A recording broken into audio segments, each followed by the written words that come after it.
One important aspect is people are eating much more than what they should eat. Between one meal and the next meal, there must be an 8-hour space. Whatever you have health problems, minimum 50% will go away in 6 weeks' time.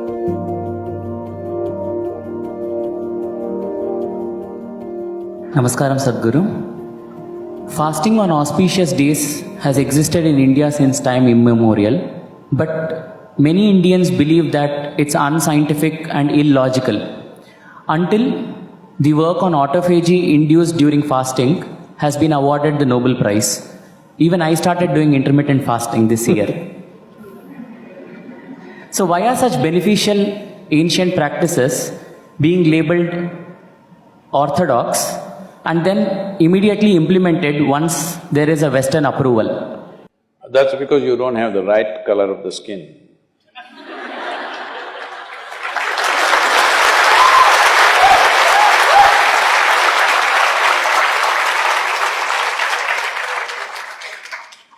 And I've been talking about this for 40 years, all right? And I have seen hundreds and thousands of people who just become healthy and well simply because they're not fueling up all the time when the tank is filling.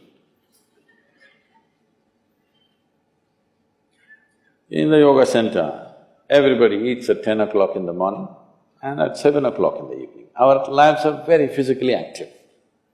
There are no automobiles inside the ashram, it's a large place. Everybody either walks or cycles.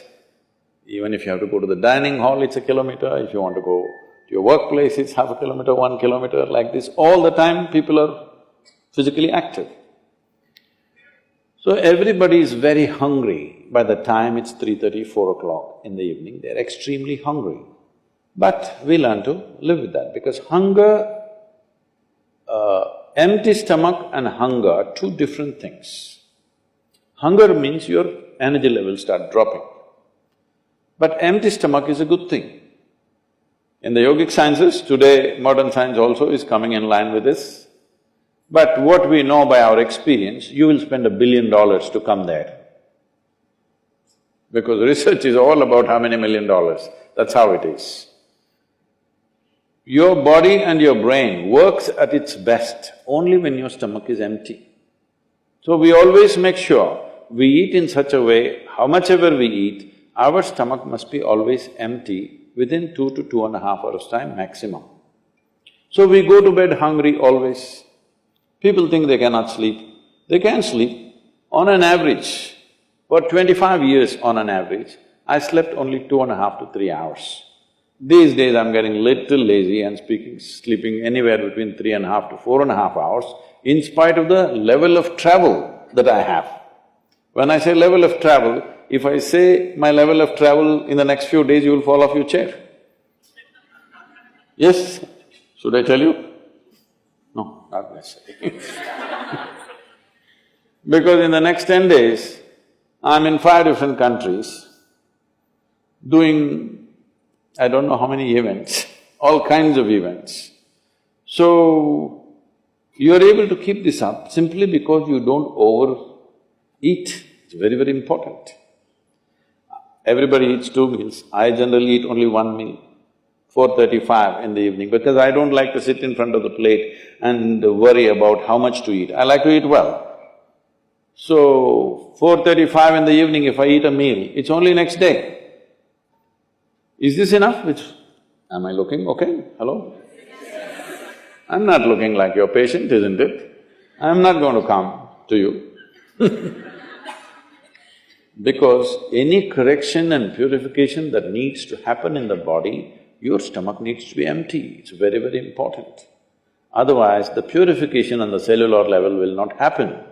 You pile up things and then you have all kinds of problems. The first thing is inertia in the body. Inertia means there are many levels of inertia. If you don't notice all that, the amount of sleep that you have is inertia. All of you have come here to live or… Hello? To live, right? Not here, I'm saying into this life. You want to live or… The intention of life is to live, isn't it? But because you talked about American doctors, this is all being picked up here also. All American doctors say minimum 7 to 8 hours you must sleep. So that means 1/3 of your life you must sleep. Another 2, 3 hours, 4 hours goes in bath, toilet, eating, this, So literally 50% of your life is just maintenance.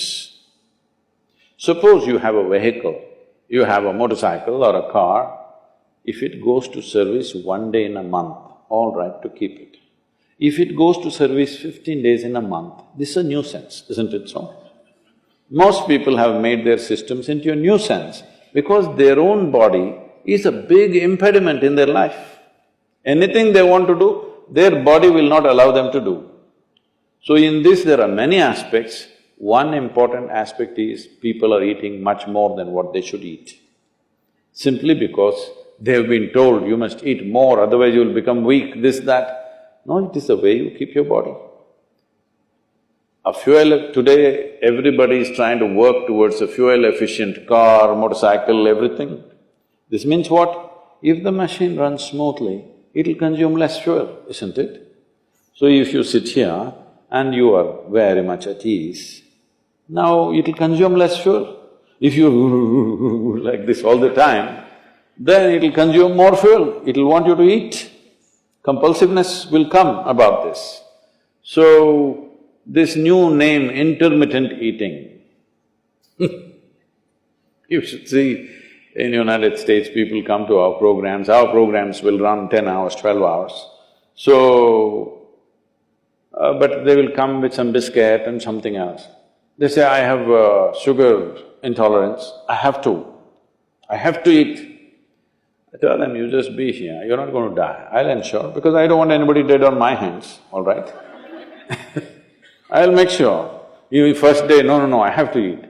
By third day, they gave up all that. 12 hours without food they sat there, they're perfectly fine. See, health is not something you can do from outside. Health is something you have to do from within. From outside, when something goes wrong, you can seek some help. But all the time something is wrong with you, this means what? You're a faulty machine. Yes? All the time something is wrong with you, why? That's not how this is designed. This is designed for health. Every cell in your body is designed to create health, isn't it? They're all working hard to create health, except you. So, minimum 8 hours gap is what is recommended in yoga. Between one meal and the next meal, there must be an 8-hour space. If you do this, you will see half your problems of health, whatever you have health problems, minimum 50% will go away in 6 weeks' time. If you do certain other things which may right now seem little extreme to you, if you have a little yogic practice, something meditative within you, then you will see 90% of your problem will go off. 10% if it still persists, we can treat it. Now, it's become like this, the healthcare systems, especially where there is heavy insurance policies. People are eating and drinking all kinds of rubbish, go to the doctor and say, fix me. This is not how it works